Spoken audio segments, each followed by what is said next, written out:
Sejam bem-vindos ao Mesa de Debates. Aqui quem está falando é o Guilherme e no dia de hoje vamos tá início aqui a nossa programação da semana, né, trazendo aqui debates, conversas e tudo que precisa ser feito aí frente a essa conjuntura, né, nacional, no mínimo maluca, digamos assim, né?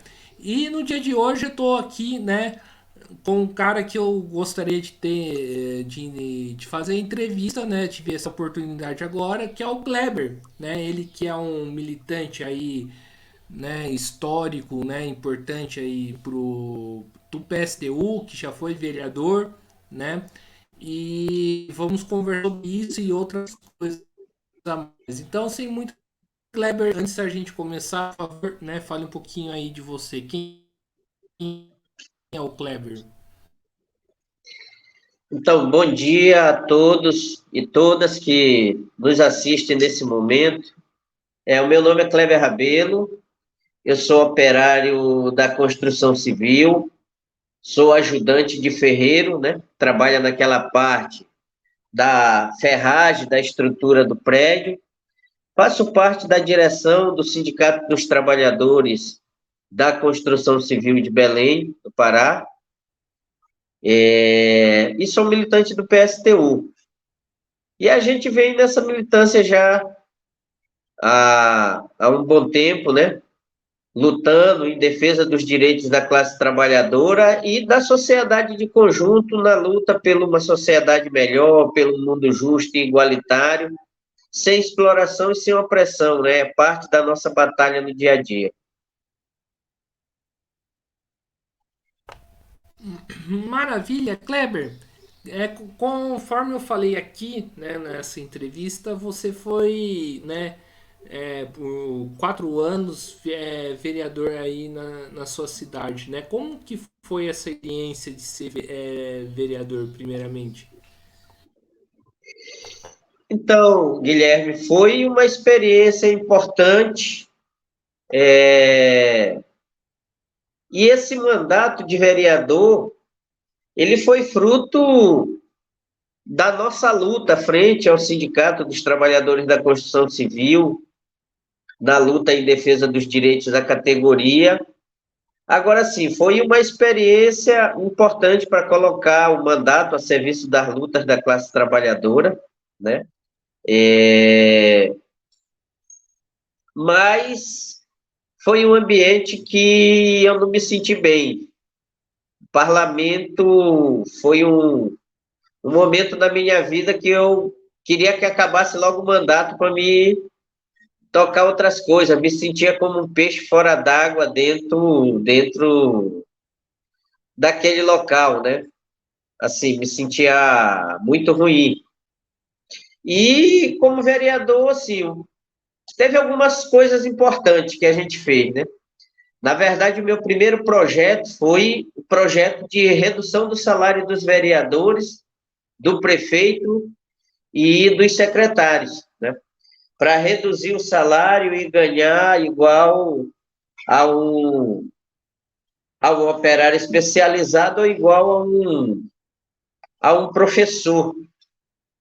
E isso causou, assim, muita indignação aos vereadores, né? Todos eles ficaram muito chateados comigo. Até hoje, eles não se conformam. Eu, inclusive, tenho um recorte de jornal da época, estou tentando até encontrar aqui, para mim.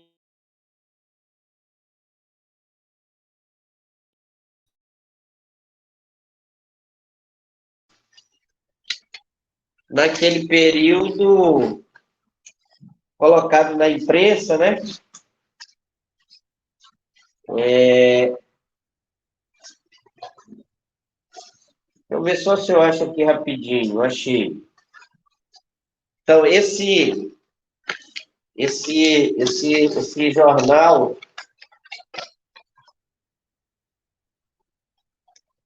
sei se dá para ler aí, ó, a, a matéria, mas aí bota aí que vereador quer reduzir o salário dos colegas, né? Então, isso deu um impacto importante aqui na Câmara, e foi o primeiro projeto que deixou logo todos os vereadores me tratando como inimigo, né? Foi a primeira experiência em relação a isso. E nós também tivemos alguma experiência, alguns projetos, né? Os operários de Belo Monte, que fizeram aquela greve forte, foi o período que eu estava no mandato, que teve 5 trabalhadores presos, e o sindicato, que é da construção civil pesada, não foi nem visitar os trabalhadores na cadeia. E foi eu que fui daqui com a advogada Altamira, viajei 3 vezes para lá, e nós conseguimos a libertação dos 5 operários através do meu mandato de vereador aqui em Belém do Pará, né? Então, os trabalhadores até ficaram, mas esse cara não é daqui, de Altamira, não tem nada a ver, né? Mora em Belém. E por que que ele vem aqui, né? Tirar a gente e tudo. Então, a gente explicou que o nosso mandato era para estar a serviço da luta dos trabalhadores. Não interessava, porque geralmente o trabalhador, o vereador ou o deputado só quer trabalhar onde ele ganha voto, né? E o nosso objetivo não era esse, ganhar voto, mas ter um mandato para defender os direitos dos trabalhadores.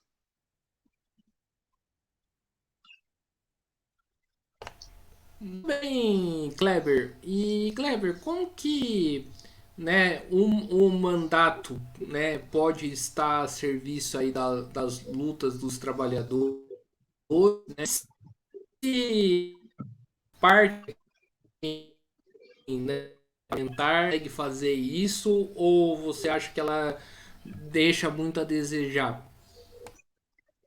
Desculpa, Guilherme, é que falhou um pouquinho só.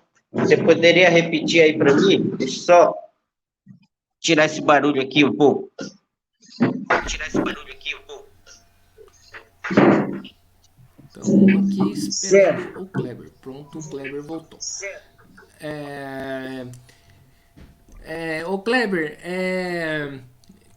primeiramente, como que o mandato pode estar a serviço, né, da classe trabalhadora, né, conforme você falou, e se parte da esquerda, né, ou a esquerda que tem gente no parlamento, ela consegue, né, colocar esse mandato a serviço dos trabalhadores ou não? Então, o parlamento, o Marx já dizia, né, que o governo é um comitê para gerir os negócios da burguesia, e o parlamento é isso. A grande maioria está lá para defender os interesses dos capitalistas, para defender o interesse dos banqueiros, do agronegócio, dos empresários, né? Então, é para isso que serve o parlamento. Então, você como minoria dentro do parlamento, você consegue ser uma voz dissonante, você consegue colocar o mandato a serviço das lutas, apoiado na mobilização dos trabalhadores. Fora disso, é ilusão, porque você não consegue passar um projeto, você não consegue aprovar nada, porque o interesse dos parlamentares é o interesse pessoal, é o interesse em negociata, não é o interesse, de fato, em resolver a vida da população. Agora, você que tem um mandato, assim, a serviço das lutas, a serviço da classe trabalhadora, você consegue fazer um mandato para apoiar as lutas? Sim, consegue, como a gente conseguiu. Eu vou te mostrar aqui, e você consegue também ser uma pedra no sapato desse pessoal, né?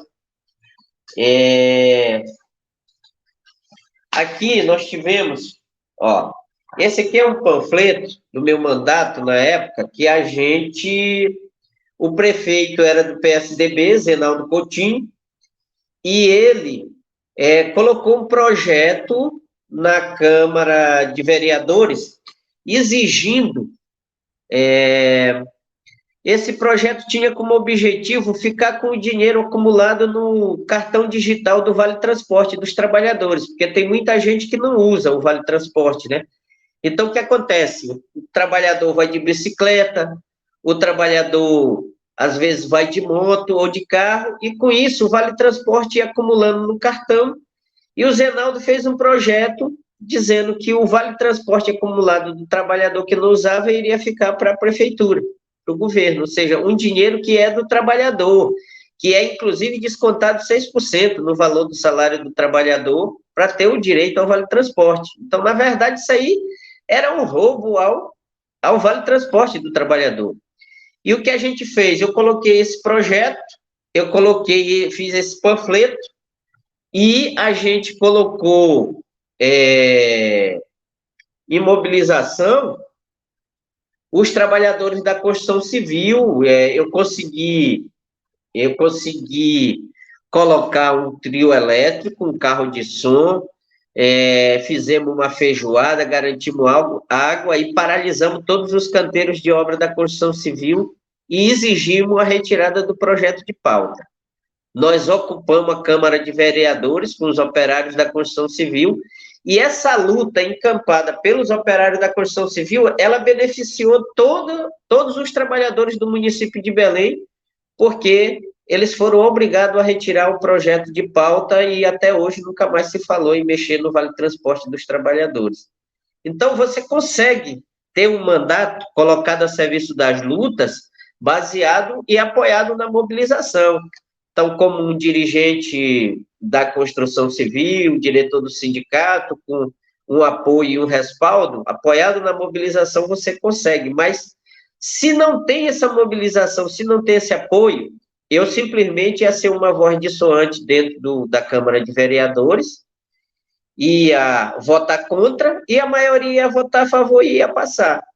A gente só conseguiu barrar esse projeto porque nós paralisamos e colocamos ali cerca de 3 mil operários ali na frente da Câmara, fechamos a rua e ocupamos a Câmara, e os vereadores tiveram que tirar o projeto de pauta. Então, apoiado na luta, apoiado na mobilização, você consegue ter um mandato a serviço da classe trabalhadora e usar o dinheiro do mandato para financiar essa luta, fazer panfleto, garantir carro de som, garantir alimentação, garantir água para essas mobilizações, né? E sempre pagar advogado também, combinado com a mobilização, também fazer as questões jurídicas, como foi no caso de Belo Monte, que a gente garantiu a advogada, doutora Anaceli, para juridicamente defender os trabalhadores.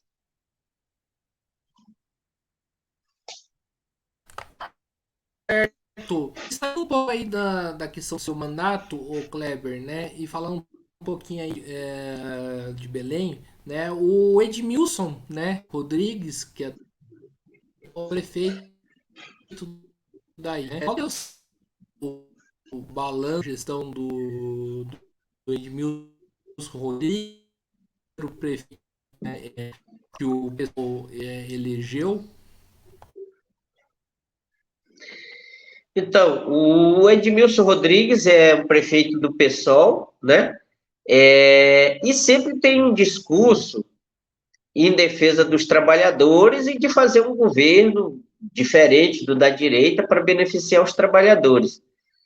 O que a gente vem assistindo aqui, Guilherme, em Belém do Pará, não é um governo diferente dos governos tradicionais da direita. Por que não é diferente? Né? Porque o Edmilson fez uma parceria com o governador do estado do Pará, Helder Barbalho, filho do conhecido Jader Barbalho, né, envolvido em escândalos de corrupção do MDB. Então, essa parceria entre eles, aí, para governar o estado, diz que beneficia os trabalhadores. Agora, qual é a política que o Edmilson tem feito, digamos assim, de fazer um governo no rumo socialista? Não tem tido uma política. Olha só, aqui tem uma militante que é do próprio PSOL, que é de uma corrente chamada Luta Socialista, que é a Silvia Letícia, e é professora e é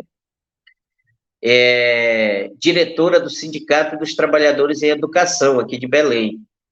E ela tem sido duramente reprimida contra o governo Edmilson, do seu próprio partido. Por quê? porque o Edmilson não paga o piso da educação para os professores.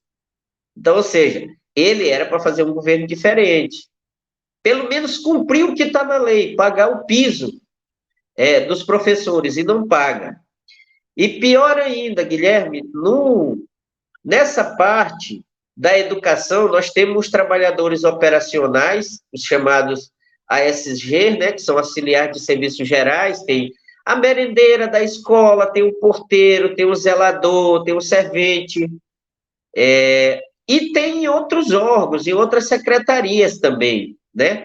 Como a SECOM, como a FUNPAPA, como outros órgãos, outras secretarias do Estado, do município, quer dizer, que tem os trabalhadores operacionais e também tem os administrativos, né?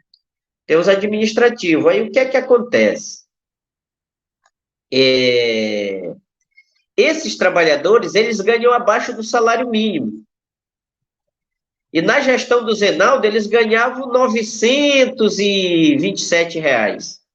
O Edmilson se elegeu prefeito e disse que ia fazer a equiparação salarial do piso base desses trabalhadores para o salário mínimo. E até hoje ele não fez.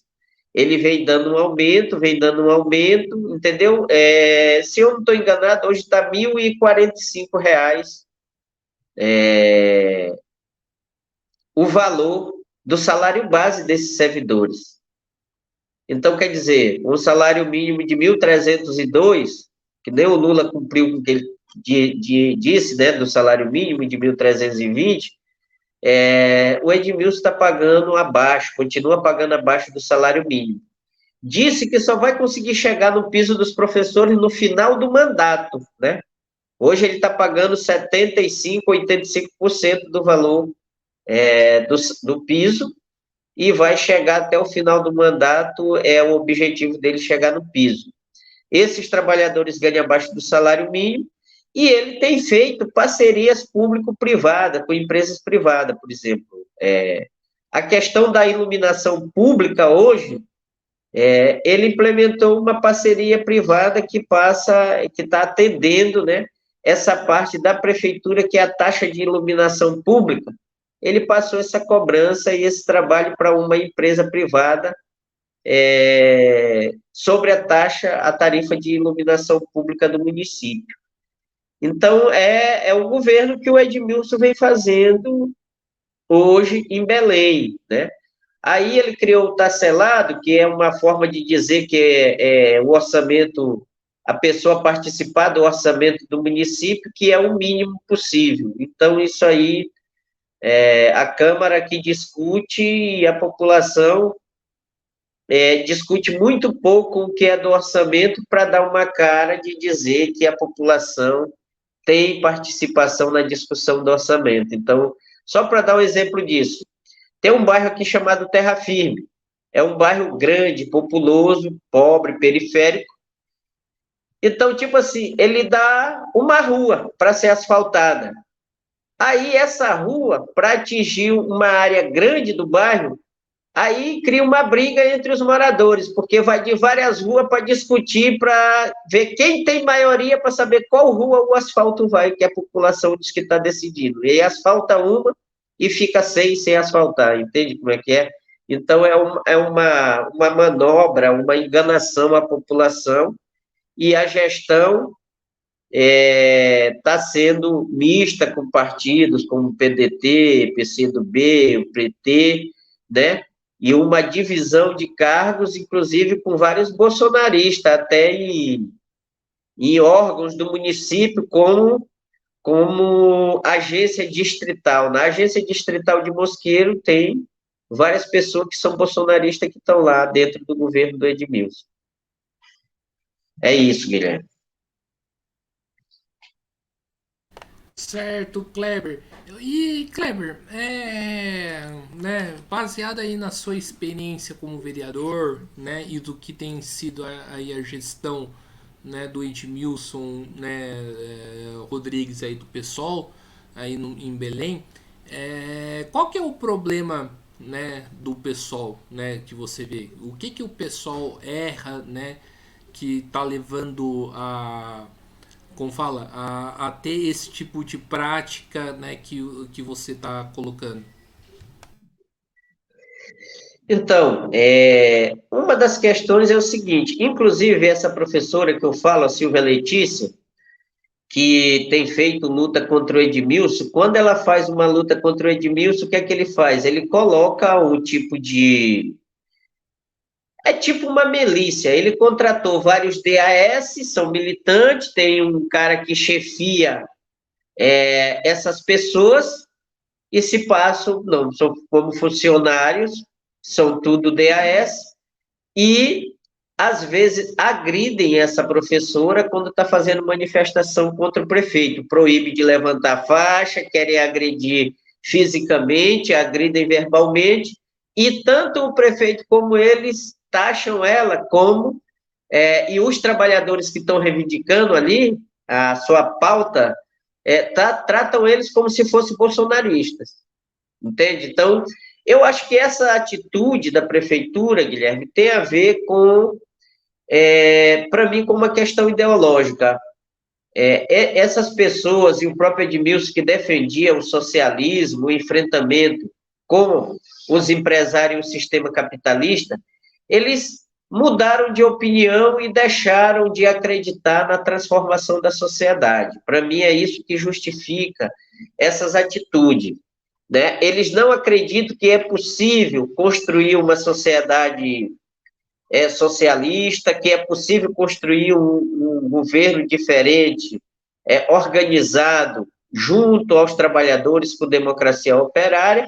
Então, eles acreditam que não há mudança, que o sistema que deve permanecer é o sistema capitalista e acham que é possível resolver a vida da população através de concessões mínimas, de reformas mínimas para a classe trabalhadora, né?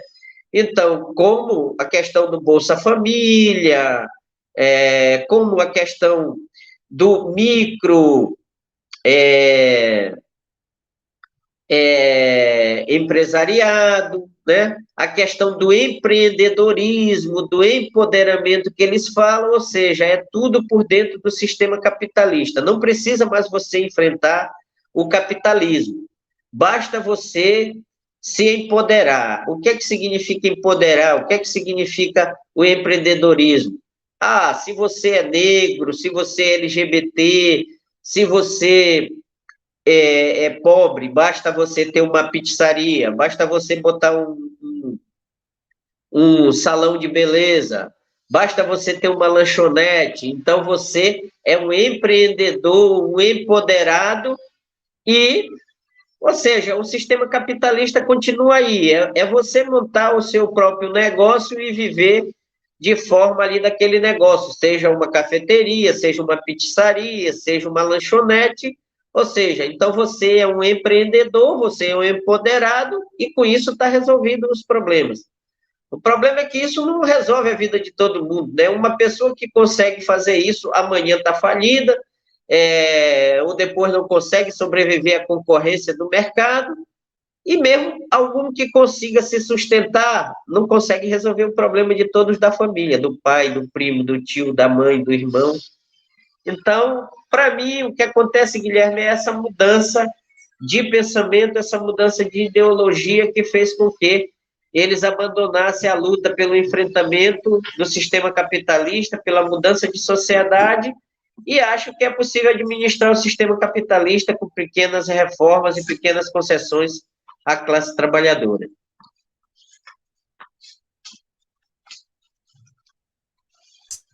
E, Wilson, vamos falar um pouquinho aqui, né, de questões nacionais, né?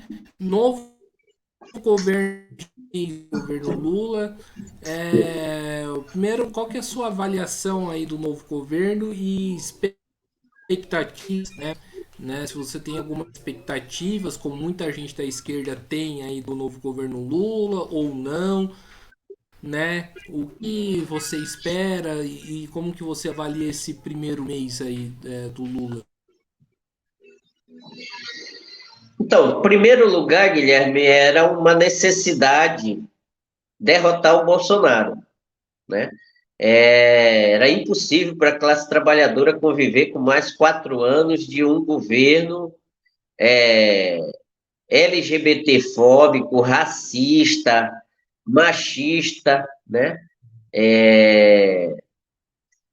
E pregador do ódio, da destruição, da invasão das terras indígenas, da violência contra a classe trabalhadora e do fim das liberdades democráticas, né? Defendia a implementação do regime ditatorial. Então, era uma necessidade de derrotar Bolsonaro.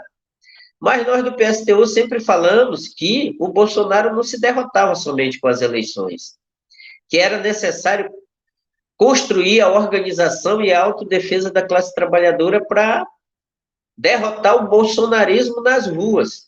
E isso ficou provado, que no dia 8 de janeiro, essa tentativa de golpe frustrada que aconteceu mostra a necessidade da classe trabalhadora se organizar e construir sua autodefesa para derrotar o bolsonarismo, né?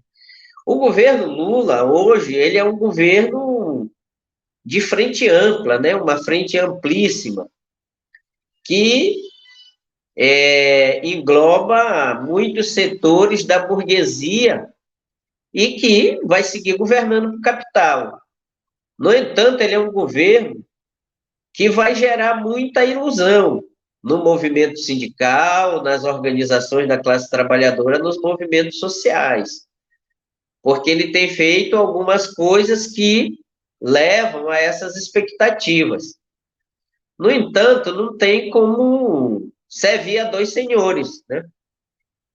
Então, essa política de concessões mínimas para a classe trabalhadora e o grosso do lucro e do atendimento para o capitalismo, né? Na verdade, quem acaba perdendo é a classe trabalhadora. Então, o governo vai gerar muitas ilusões, e grande parte das centrais sindicais, dos movimentos sociais, vão estar junto e apoiando o governo. Então, a gente defende o quê? A autonomia e a independência das organizações sindicais frente a qualquer governo, não somente ao governo Lula, para defender a pauta de reivindicação dos trabalhadores, para organizar os trabalhadores, para construir a sua autodefesa e lutar. Agora, sim, tem questões chaves e importantes que seria necessário o governo Lula fazer, né? Que eu acho que ele não vai enfrentar essas questões que são essenciais, que são o fim do teto dos gastos públicos, porque só existe o teto nos gastos públicos para os investimentos em saúde, em educação, em concurso público, né? Em aumento de salário para os servidores, mas não existe o teto dos gastos públicos para a dívida pública para os banqueiros. Então, o fim do teto dos gastos é essencial para que o país possa avançar. E eu não acredito que o Lula vai acabar com o teto dos gastos públicos. A outra questão tem a ver com o tema das privatizações, né? Teria que ser revogado, anulado a privatização da Eletrobras por uma questão de soberania do nosso país, ter uma Eletrobras 100% estatal e controlada pelos trabalhadores, isso é fundamental. A revogação de reformas que atacaram duramente os trabalhadores, como a revogação da reforma trabalhista, a revogação da reforma da Previdência e o fim das terceirizações. Isso é fundamental para que a classe trabalhadora possa avançar, e eu também não acredito que o Lula vai fazer isso. Revogar a reforma trabalhista, a reforma da Previdência e acabar com as terceirizações. Embora o Lula tenha tirado a Petrobras da lista de privatizações, mas tem um problema importante, Guilherme, que ele segue com a venda de ativos da Petrobras. Isso teria que cessar imediatamente, né? O fim da venda de ativos da Petrobras, o fim de leilões dos poços de petróleo, né? A volta da questão dos fertilizantes que foram vendidos, né? Então, isso é fundamental para que o país possa avançar. E são questões essenciais. O fim do preço de paridade de importação, que é o PPI, que foi adotado pela Petrobras, para que se possa ter um combustível mais barato, mas não só isso, um gás a um preço acessível à população de baixa renda para poder ter o direito a cozinhar, a fazer sua alimentação. Então, essas questões são fundamentais e eu acredito que o governo não vai avançar nela, né? Inclusive o Haddad desautorizou, o Carlos Lupe, que é o ministro lá, para não mexer numa nova reforma da Previdência ou anulação da reforma da Previdência, né? O Lupe, empolgado, disse, não, nós vamos analisar para rever a Previdência, né? Anular algumas coisas e tal, e ele foi logo desautorizado. Então, essas questões são questões essenciais para a soberania do país. Então, essa aliança com o conjunto da burguesia e essa frente ampla não me gera muita expectativa no governo Lula. Inclusive, acredito que ele vem fazendo algumas coisas que são equivocadas. O que são essas coisas que são equivocadas? É apoiar o Lira para presidente da Câmara, né? Um cara que é bolsonarista, que apoiou o Bolsonaro, que ajudou na destruição do Brasil, e o Pacheco também para a presidência do Senado. E confiar muito somente nas instituições do Estado para resolver esse problema do ataque, né, do dia 8 de janeiro, e não organizar a classe trabalhadora para construir a sua autodefesa para enfrentar isso na rua.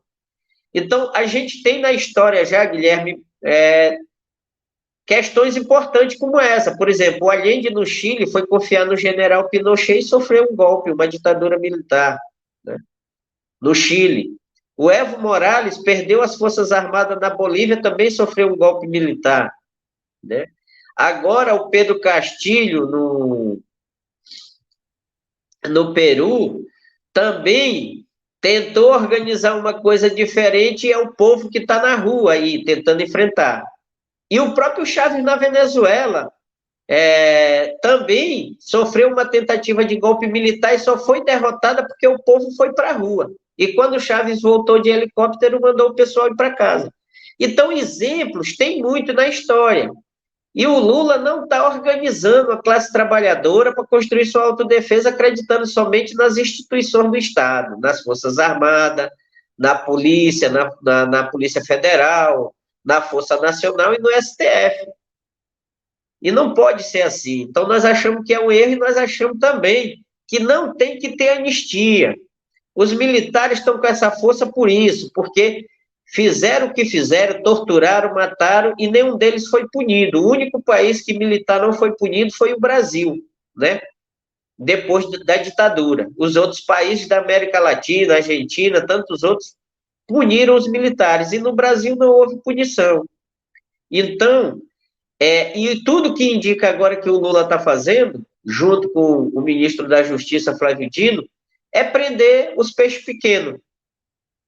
O cara que estava desempregado, que recebeu dinheiro para ir para a manifestação, está na papuda, está sendo julgado, está sendo condenado. Agora, o alto escalão do Exército, das Forças Armadas, né, das polícias, né, que ajudaram e orquestraram esse golpe,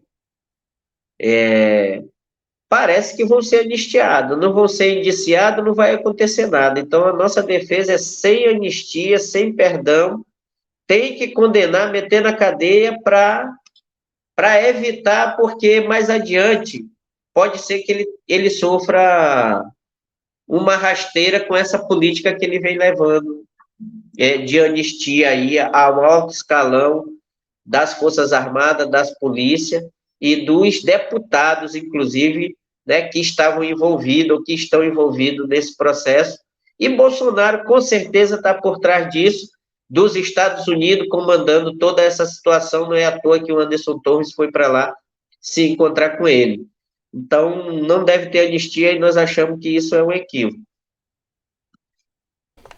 E Kleber, né, você falou uma coisa muito certeira aqui, né, que eu concordo bastante, que, né, apesar aí das eleições, a extrema direita ainda está de pé, né? Eu queria que você aprofundasse mais em alguns elementos que você coloca, né? E eu queria que você falasse aqui, né, como combater então a extrema direita, né, que está aí, né, apesar aí da sua derrota eleitoral, ela está ainda, né, atuante. Então, como eu vinha falando, Guilherme, a necessidade de combater a ultradireita, ela requer a organização e a autodefesa da classe trabalhadora. Então, é necessário que os sindicatos, as centrais sindicais, os movimentos sociais, as organizações de trabalhadores, chame a assembleia, discuta com a sua base, discuta com os trabalhadores a necessidade de construir a sua autodefesa, de se preparar para enfrentar e derrotar o bolsonarismo nas ruas. Porque não pode ser que, de um lado, esse pessoal esteja armado, esteja fazendo o que estão fazendo, e a classe trabalhadora não tenha, através das suas organizações, dos sindicatos, das centrais sindicais, de movimentos sociais, uma política para organizar os trabalhadores. Então, construir a autodefesa significa treinamento da classe trabalhadora, significa o armamento da classe trabalhadora e significa ficar de prontidão para que qualquer hora que tenha algum atentado às liberdades democráticas, a classe trabalhadora esteja pronta para enfrentar o bolsonarismo na rua e derrotar na rua, no enfrentamento físico.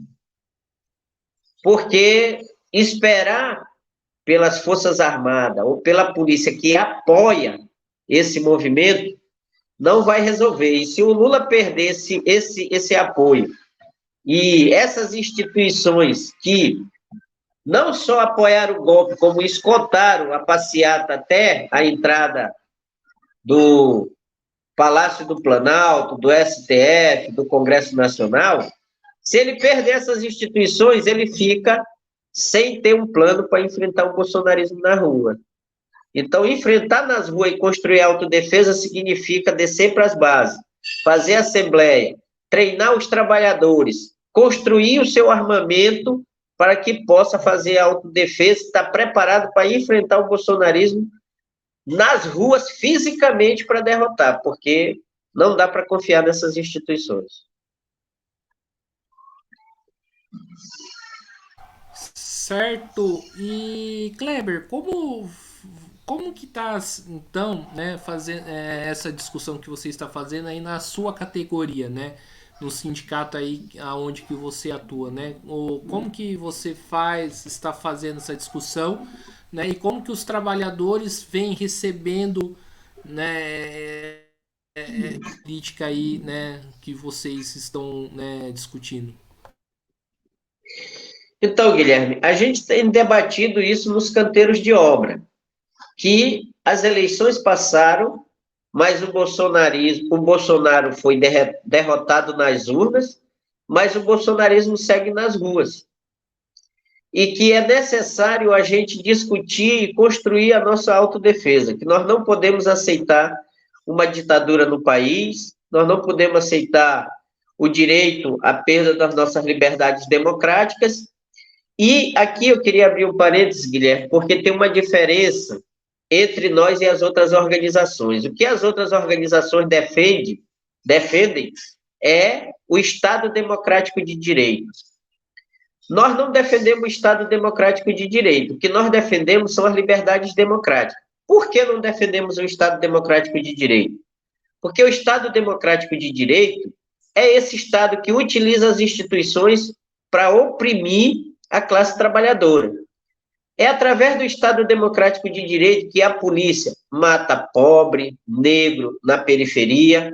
É através do Estado democrático de direito que a justiça ela é parcial, ela está do lado dos banqueiros, ela está do lado do agronegócio, ela está do lado dos fazendeiros, né? ela não está do lado da classe trabalhadora. Tanto é que está aí os fazendeiros invadindo as terras indígenas, o garimpo ilegal, as mineradoras, a mineração ilegal, fazendo tudo isso, né?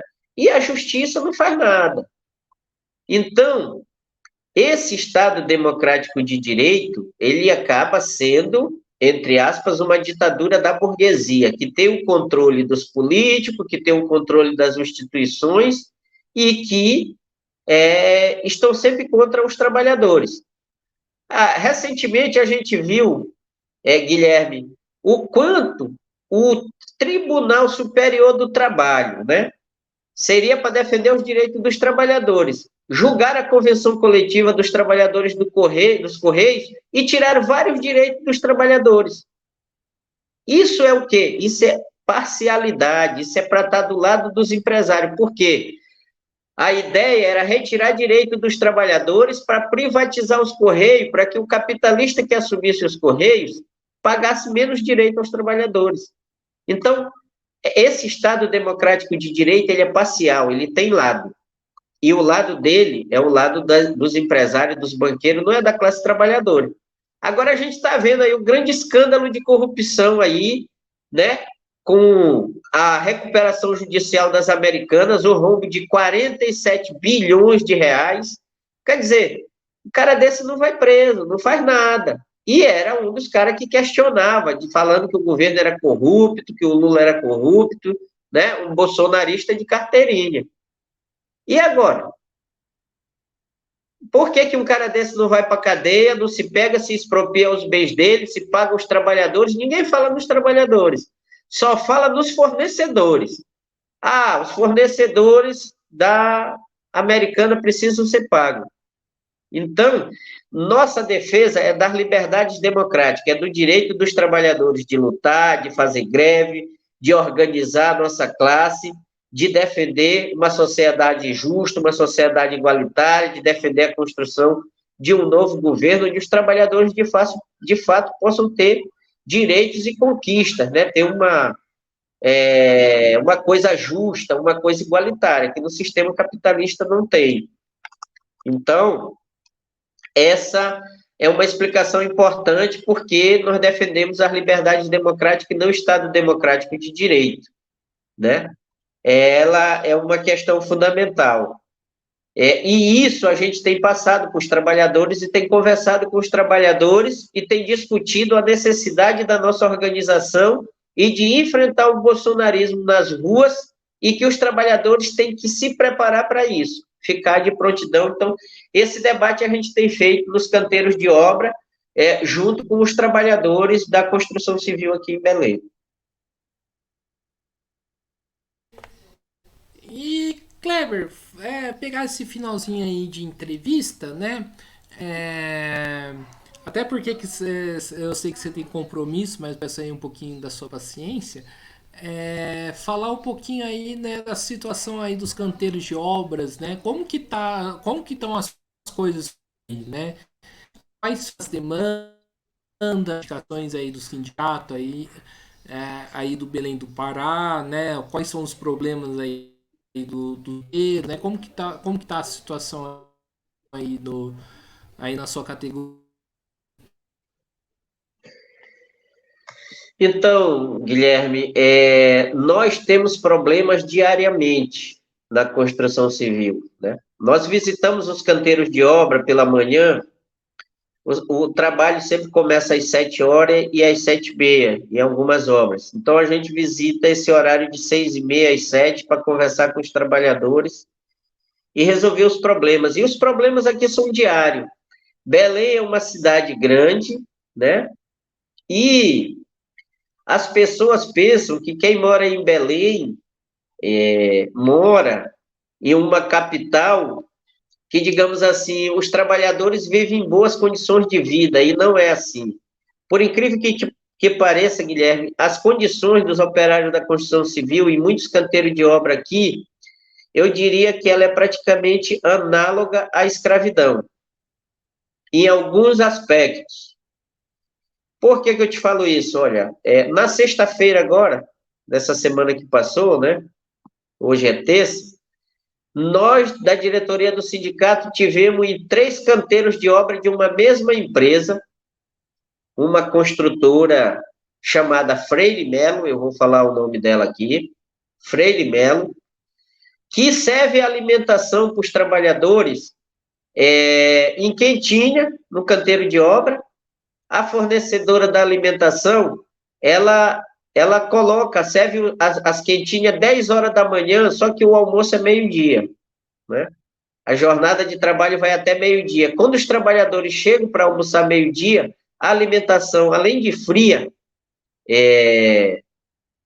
ela fica, né?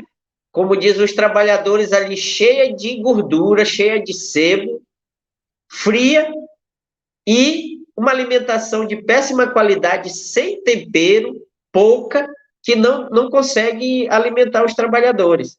E os trabalhadores passam mal. Eu não sei se a fornecedora coloca que tipo de coisa. Se ela compra uma carne daquelas de terceira e coloca amaciante na carne, que faz mal para os trabalhadores, muitos deles passam mal, entende? Do intestino. E isso acontece numa construtora aqui dentro da capital, de Belém do Pará.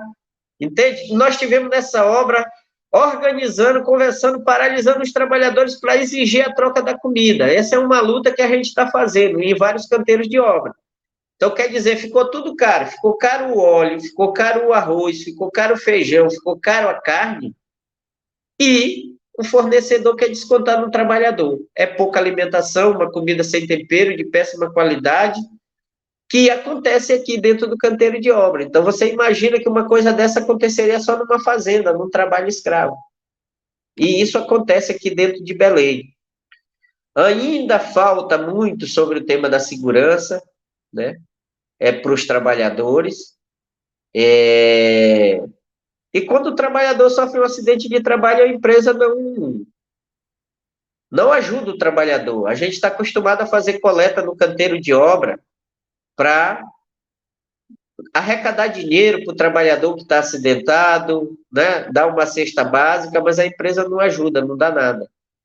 Então, são condições de trabalho e uma opressão muito forte. Tem alguns mestres de obra encarregados que dentro do canteiro de obra, apesar de ser um trabalhador, ele pensa que é um capataz da fazenda e trata o trabalhador com muita opressão, né? Como é um dos casos dessa empresa aí.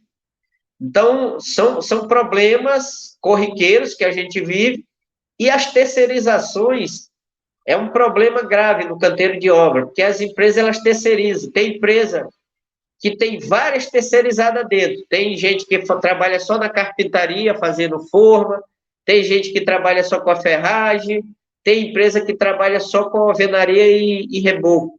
Então, o que acontece? Essas empresas terceirizadas são pequenas empresas, Guilherme, que o cara não tem nenhum escritório, sabe? A gente costuma dizer que o escritório dele é uma pasta aqui debaixo do braço, né? Quando o trabalhador reclama na justiça, nem acha onde é o escritório dessa empresa. E o que acontece? Essas empresas terceirizadas, elas deixam atraso o pagamento do vale-transporte, atraso o pagamento do salário, atraso o pagamento da cesta básica, e é assim, e fornece alimentação de péssima qualidade. Então, nós temos problemas constantes. Geralmente, o pagamento aqui é dia 15 e até o quinto dia útil. Então, geralmente, na quinzena e no quinto dia útil, sempre a gente está paralisando algum canteiro de obra que atrasou o pagamento de vale-transporte, que atrasou o pagamento de salário. É assim que vive a situação dos operários da construção civil aqui em Belém. Agora, se tu vê um metro quadrado de obra pronta aqui, cara, é um absurdo, tu não acredita. Tem uma empresa que está construindo um prédio aqui na Doca, na esquina da Doca, com a Pedro Álvares Cabral, que o apartamento é um por andar e lá começa um apartamento com 6 milhões de reais, Guilherme. Tu acredita nisso? 6 milhões de reais. E os trabalhadores vivem nessas condições, entendeu?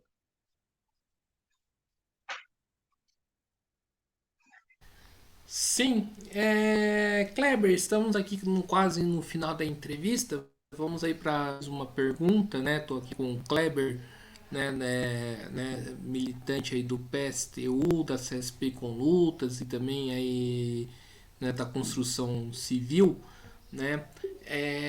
Kleber, voltando um pouquinho aí no começo da nossa entrevista, né, que a gente começou aí falar aí de como foi o seu mandato, né, e você chegou a falar que não acredita, né, nas instituições, né, atuais, né, e que o seu mandato aí serviu para organizar a luta dos trabalhadores. Pro ouvinte, que Kleber acredita, qual o tipo, modelo de sociedade que o Kleber acredita, luta e defende? Então, Guilherme, eu acredito numa sociedade socialista onde os trabalhadores possam, através da sua organização e de uma revolução, consigam tomar o poder e governar. Então, construindo a democracia operária e a organização através da classe trabalhadora. Porque hoje quem governa é uma minoria, é a burguesia, né? É o sistema capitalista, que são os empresários que têm o controle do Congresso Nacional, o agronegócio, e é para eles que é governado o país. Então, nós queremos uma sociedade socialista onde os trabalhadores assumam o governo e possam governar através dos conselhos populares para definir 100% do orçamento e onde a verba deve ser aplicada. Então, uma sociedade justa e igualitária onde os trabalhadores possam ter o controle dos meios de produção. Então, os meios de produção passem a ser controlados pelos trabalhadores e possa-se ter uma escala móvel de trabalho onde os trabalhadores possam trabalhar uma jornada de trabalho mínima por dia, e aí você pode criar 3 turnos de trabalho por dia, né? E com a tecnologia que tem hoje, você pode colocar essa tecnologia a serviço da produção para atender às necessidades da classe trabalhadora. Então, você vai passar a ter uma economia voltada não para atender os interesses individuais da ganância e do lucro capitalista, mas você vai ter uma economia planificada voltada a atender os interesses e as necessidades da classe trabalhadora como um todo. Então, para ter isso, você coloca a tecnologia a serviço, você cria 3 turnos de trabalho, e o trabalhador que tem uma jornada de trabalho de, no máximo, 6 horas por dia, 5 horas por dia, ele tem o restante do dia para ele estudar, para ele se formar, para ele fazer um curso, para ele ter o direito a lazer com a família, para ele ter o direito à saúde, à educação. E você vai ter a produção para atender às necessidades da classe trabalhadora. Porque eu te diria aqui, olha, eu estava falando de Belém, do problema da comida aqui, né? E do preço da carne. Aqui em Belém, tem cerca de 3 boi para cada habitante, Guilherme. Então, olha só, não é falta de alimentação, mas tem muitas pessoas passando fome. Por quê? Porque o boi não está a serviço de atender a necessidade a fome da população. Aqui o boi é exportado para outros países em navio, né? Vivo, é importado congelado, é exportado, e a população fica aqui, uma parte dela, sem ter condições de comprar carne, uma parte passa fome. Então, você teria os meios de produção a serviço da população, a serviço de atender às necessidades. Se você pegar uma Petrobras, colocar ela 100% estatal, ser acionista estrangeiro para levar todo o lucro, e você consegue um salário bom para os trabalhadores, e a parte do lucro que tem a Petrobras, que seria dividida entre os acionistas, você coloca a serviço da educação, da saúde, da construção de moradia, e também você fornece um combustível barato para a população e um gás de cozinha barato. Eu fiquei abismado, Guilherme. Eu fiquei 6 meses na Bolívia e o gás de cozinha na Bolívia, 70% das residências lá tem gás encanado. Eu pagava por mês de gás, onde eu morava, o gás encanado, eu pagava 10 bolivianos, dá cerca de R$ 5 por mês. Aí as pessoas aqui não nem acreditam numa coisa dessa. Como é que o cara vai comprar um botijão de gás aqui por mais de R$ 100? R$ 115, R$ 120 um botijão de gás. E na Bolívia é R$ 5 o valor do gás mensal, sabe? Então, você tem condição de colocar uma economia a serviço de atender a necessidade da população e não do lucro. Então, eu acredito na construção de uma sociedade socialista, justa, igualitária, sem opressão, sem exploração. Por quê? Porque o trabalho não vai estar a serviço de garantir o lucro individual para o patrão, mas vai estar a serviço de garantir a produção para atender a necessidade do conjunto da sociedade, do conjunto da classe trabalhadora. Tendo política para os idosos, tendo política para as crianças, para a juventude, né? Então, eu acredito nesse projeto, por isso eu luto por ele todo dia, Guilherme. Eu acredito na força da classe trabalhadora. Quando os trabalhadores entenderem a sua força e que nós somos maioria, que a gente possa transformar através da nossa força e da nossa união, eu acredito que seja possível, porque o que aconteceu no Chile, com a Revolução Chilena, que questionou as privatizações, que questionou a aposentadoria, que questionou o aumento da passagem de ônibus, de metrô. Então, houve uma luta grande da classe trabalhadora, e eu acredito nessa luta organizada para que a gente possa transformar a sociedade a serviço da maioria da população, que é a classe trabalhadora, que trabalha, produz e não tem nada. Maravilha, então, Kleber, né? Estamos aqui encerrando mais uma entrevista do nosso podcast. Quero aqui agradecer imensamente, né, sua participação, né, de bater esse papo aqui, né, com você. Tivemos aqui alguns problemas, né, no, na descrição do Kleber tá escrito aqui, né, mas ele não é do mesa de Tats, não. Mas enfim, problemas aí de live, mas que bom que a gente conseguiu fazer. Então, Kleber, passo aqui a bola para você novamente, para você fazer as considerações finais aí da nossa live. Eu que agradeço, Guilherme, esse espaço, agradeço o convite, acho que esses espaços são muito importantes para que a gente possa discutir, levar nossas ideias, disputar a consciência da classe trabalhadora, até porque a grande mídia não nos permite isso, né? Não dá esse espaço para que a gente possa discutir e disputar a consciência da classe trabalhadora para um projeto diferente, para uma construção diferente, onde os trabalhadores possam se beneficiar. Então, eu queria agradecer muito esse espaço e esse canal do Mesa de Debates, que é importante para levar as notícias alternativas para a classe trabalhadora, né?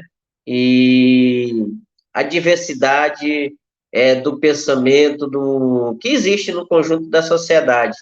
Então, muito obrigado, Guilherme. Vamos seguir na luta. Estamos à disposição qualquer hora que você precisar para a gente conversar um outro momento sobre outro tema. A gente está aí à disposição. Muito obrigado mesmo.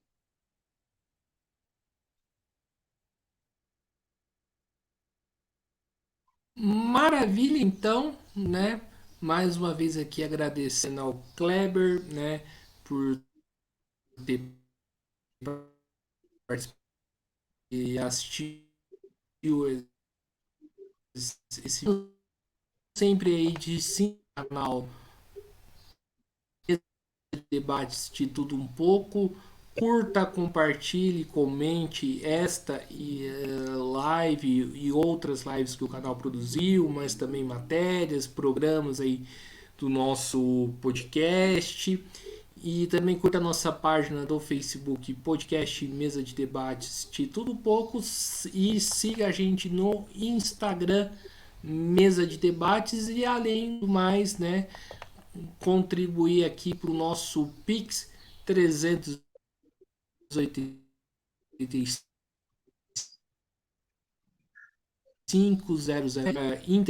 nós somos uma mídia independente, né? Não recebemos dinheiro aí dos patrões, nem também do Estado, então a gente quer caminhar com nossas próprias pernas e a gente pede aí sua colaboração, né, do ouvinte, né, pode ser qualquer quantia para o canal, né, continuar, né, fazendo as suas atividades. Então é isso aí, né? Fique aí por dentro aí da nossa programação de hoje, que vai ser longo, mas vai ser bom aí os debates que vão ocorrer ainda nesta terça-feira, dia 7 de fevereiro. Um forte abraço aí a todo mundo e fui!